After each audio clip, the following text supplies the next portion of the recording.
Friends, John राल्स के बारे में जानेंगे। जॉन राल्स अमेरिकी चिंतक और दार्शनिक हैं जिनका जन्म 1921 में हुआ और इनकी मृत्यु 2002 में हुई। जॉन की एक प्रसिद्ध कृति है ए थ्योरी ऑफ जस्टिस यानी न्याय का सिद्धांत, जो 1971 में संयुक्त राज्य अमेरिका में प्रकाशित हुई। यानी यह एक ऐसा अवसर था जब वहाँ अल्पसंख्यक वर्गों के लिए, विशेषतः अश्वेत जातियों के लिए समान अधिकारों का आंदोलन अपने पूरे उत्कर्ष पर था और तरह तरह की राजनीतिक असहमति का बोलबाला था। साथ ही यह भी अनुभव किया जाने लगा था कि पूंजीवादी और मिश्रित अर्थव्यवस्थाएं दो वस्तुओं और सेवाओं को जुटाने में चाहे जितनी ही कार्यकुशल क्यों न हो, उन्होंने आय, संपदा और शक्ति की ऐसी विषमताएं पैदा कर दी जिन्हें कहीं भी उचित नहीं माना जा सकता है।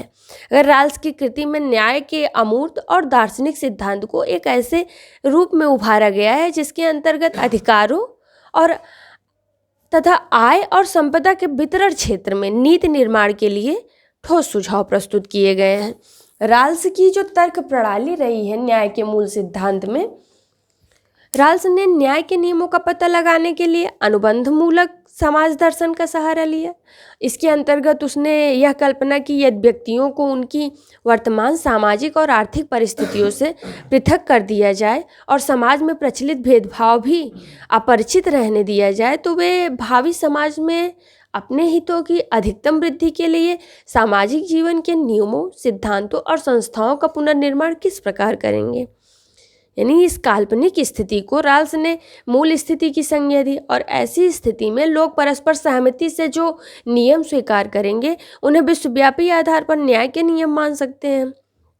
मूल स्थिति का वर्णन करते हुए राल्स ने यह कल्पना की कि मनुष्य अज्ञान के पर्दे के पीछे बैठे हैं।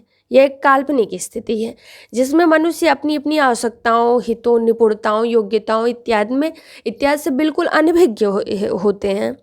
वे यह भी नहीं जानते हैं कि वास्तविक समाज में कौन कौन सी बातें संघर्ष पैदा करती हैं। अतः यदि उन्हें ज्ञात हो कि वे श्वेत या अश्वेत हैं, तो प्रोटेस्टेंट या कैथोलिक हैं, तो इसमें कोई फर्क नहीं पड़ेगा, क्योंकि उन्हें यह पता नहीं होगा कि समाज में किस आधार पर भेदभाव किया जाता है, परंतु उन्हें अर्थशास्त्र और मनोविज्ञान का आरंभिक ज्ञान होता है और उनमें न्याय की चेतना भी रहती है।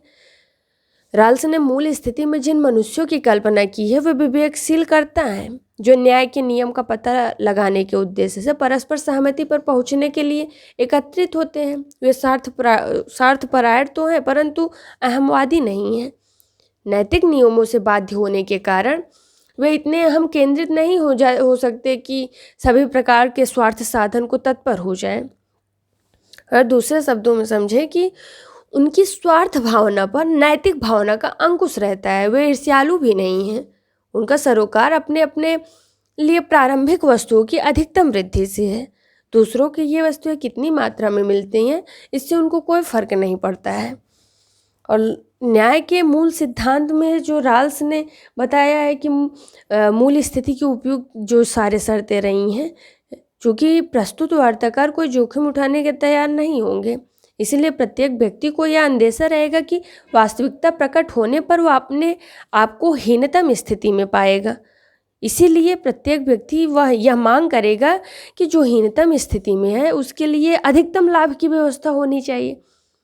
और ये इसी के लिए जो न्याय का मूल सिद्धांत राल्स ने प्रस्तुत किया उसमें उसने 3 नियम स्वीकारे। पहला कि प्रत्येक व्यक्ति को सबसे विस्तृत स्वतंत्रता का ऐसा समान अधिकार प्राप्त होना चाहिए जो दूसरों को वैसी ही स्वतंत्रता के साथ निभा सकता हो, और इसे समान स्वतंत्रता का सिद्धांत कहा।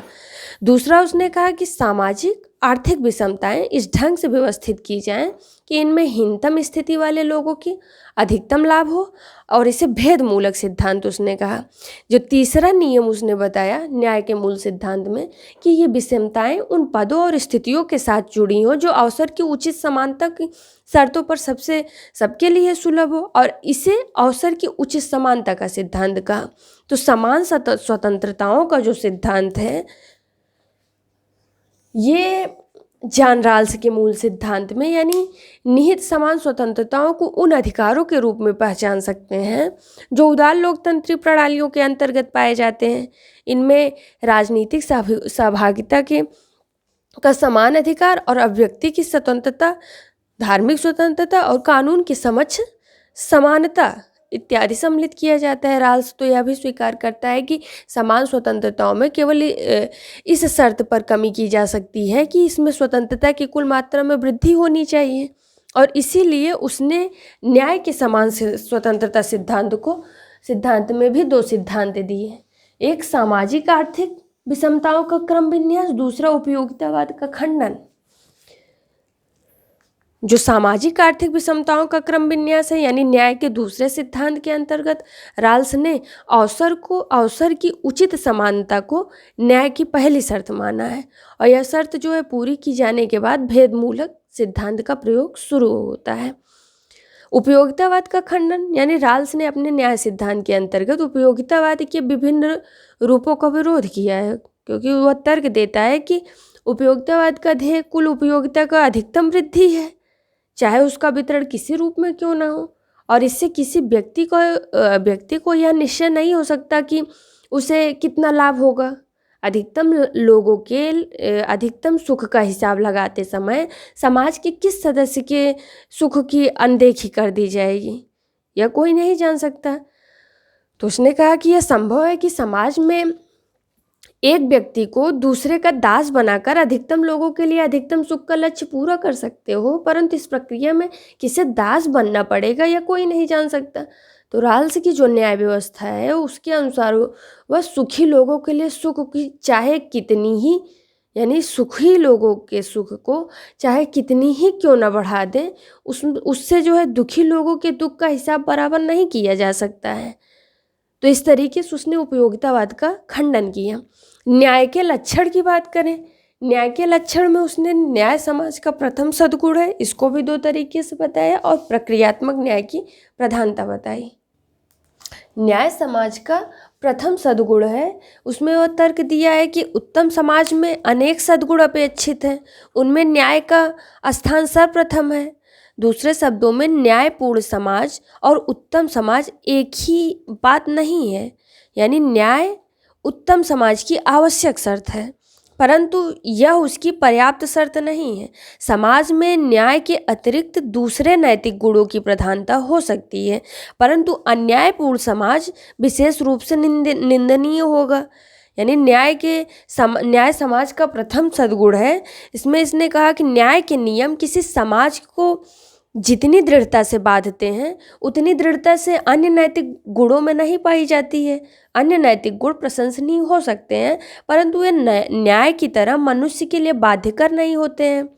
राल्स कहता है कि नैतिक और सामाजिक दर्शन के अंतर्गत न्याय संगत और उचित के बीच गहरा संबंध है, और उचित का स्थान उत्तम या शुभ से पहले है।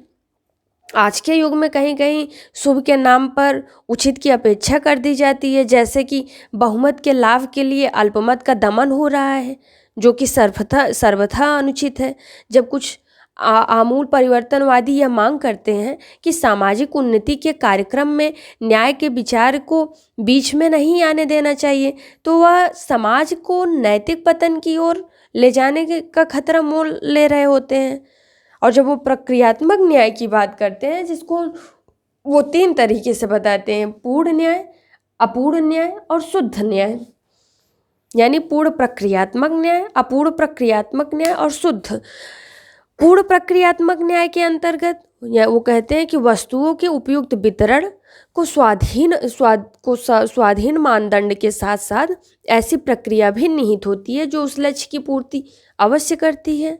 जबकि अपूर्ण प्रक्रियात्मक न्याय में यानी जो वितरण की स्वाधीन मानदंड तो रखा जाता है, परंतु उसे निश्चित रूप से प्राप्त करने की विधि निहित नहीं होती है। और जब शुद्ध प्रक्रियात्मक न्याय होती है तो इसके पहले में जब वितरण की स्वाधीन मापदंड तो उसमें भी निहित नहीं होता है, केवल उपयुक्त विधियों एवं प्रक्रियाओं की व्याख्या करता है। यानी जो राल्स का न्याय सिद्धांत है इसीलिए शुद्ध प्रक्रियात्मक है, क्योंकि इसमें केवल वितरण की प्रक्रिया को न्याय संगत बनाने का प्रयत्न किया गया है। इसमें उससे जो है कोई पूर्व निर्धारित परिणाम प्राप्त करने का आग्रह नहीं किया गया है। इस प्रकार इसमें योग्यता के अनुसार आवंटन जैसे विवाद की कोई संभावना नहीं रह गई है। यानी मूल स्थिति के वार्ताकार योग्यता या आवश्यकता पर निर्धारित भेदभाव से परिचित नहीं है, अतः वे इस बारे में कोई निर्णय देने की क्षमता नहीं रखते हैं। जब हम शुद्ध प्रक्रियात्मक न्याय के विचार को व्यवहारिक रूप देने के लिए राल्स ने ऐसे संस्थात्मक ढांचे का रूप प्रस्तुत किया जो आधारभूत न्याय की सिद्धि करने में समर्थ होगा। अब सामाजिक न्याय से सरोकार की भी बात कही है इन्होंने, जो तीसरा इसके न्याय के लक्षण में है। राल्स की प्रक्रियात्मक न्याय सिद्धांत ऐसे अन्य सिद्धांतों से सर्वथा भिन्न है, क्योंकि प्रक्रियात्मक न्याय सिद्धांत के अन्य प्रवर्तक साधारणतया यह तर्क देते हैं कि समाज में उत्पादन के स्तर पर जो विषमताएं पैदा होती हैं उन्हें वितरण के स्तर पर बदलने का प्रयास नहीं करना चाहिए, जिसमें हमने इसके पहले भी जब हम राजनीतिक अवधारणाओं की बात कर रहे थे हमने हेयक को पढ़ा था, रॉबर्ट नाजिक के न्याय सिद्धांत को देखा था। तो वे ये जो हैं ये अन्य स्वेच्छातंत्रवादियों ने यही तर्क दिया है, परंतु राल्स ने यह तर्क स्वीकार नहीं किया है। हालांकि मजदूरी के निर्धारण में राल्स ने सीमांत उत्पादकता सिद्धांत का पर्याप्त प्रयोग किया है और यह भी स्वीकार किया है कि सिद्धांत का प्रयोग करके लोगों की नैसर्गिक प्रतिभा को सबके हित में सर्वोत्तम उपयोग के लिए आकर्षित किया जा सकता है। तो भी उसने यह मांग की है कि बाजार के नियमों को सदैव न्याय के सिद्धांतों के नियंत्रण में रखा जाना चाहिए, क्योंकि राल्स ने न्याय सिद्धांत के अंतर्गत केवल ऐसी विषमताओं का समर्थन किया है जिसमें हीनतम व्यक्तियों या वर्गों को लाभ हो, यानी वस्तुओं, अवसरों और लाभों के वितरण में निर्बल, निर्धन और असहाय वर्गों के हितों का ध्यान रखना सामाजिक न्याय का लक्षण है।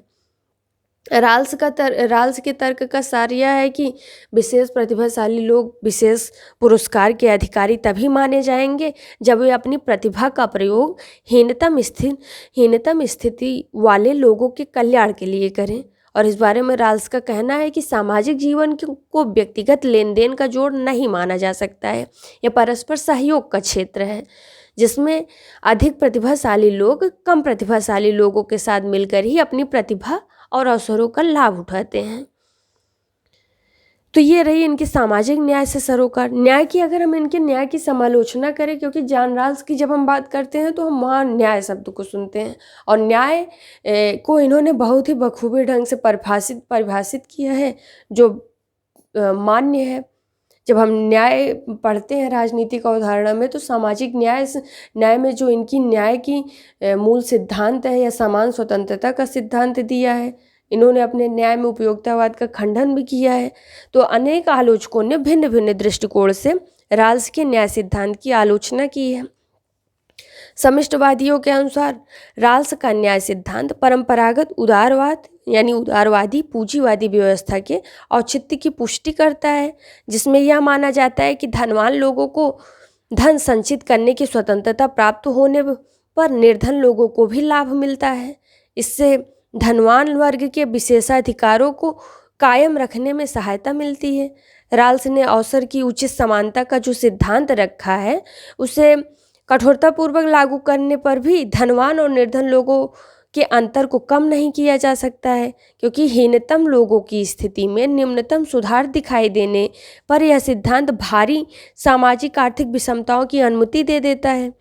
मार्क्सवादी के अनुसार देखें तो मार्क्सवादी कहते हैं कि आर्थिक और सामाजिक तथ्यों की जानकारी के बिना न्याय के सिद्धांत को निर्धारित करना युक्तिसंगत नहीं है, क्योंकि राल्स के न्याय के नियमों का पता लगाने के लिए मनुष्य को एक काल्पनिक यानी मूल स्थिति में रखा है। और हमने देखा भी कि उन्होंने जब तर्क दिया था राल्स की तर्क प्रणाली में ही, तो उन्होंने इस तरीके से बताया था जहाँ उन्हें सामाजिक आर्थिक तथ्यों की जानकारी नहीं होती है और वे इस बारे में अज्ञान के पर्दे के पीछे सारी विचारणा करते हैं। मार्क्सवादी ये भी कहते हैं कि नैतिक व्यवस्थाओं को केवल वर्ग संबंधों और स्वामित्व की प्रणालियों के संदर्भ में समझा जा सकता है तथा कथित अज्ञान के पर्दे के पीछे सारी विचारणा निराधार है। तो हमने जॉन राल्स के बारे में जाना। जॉन राल्स ने क्या तर्क प्रणाली थी और न्याय के मूल सिद्धांत के बारे में जाना, न्याय के लक्षण के बारे में जाना और इनकी न्याय की समालोचना कैसे की गई इसके बारे में हमने जाना। Thank you.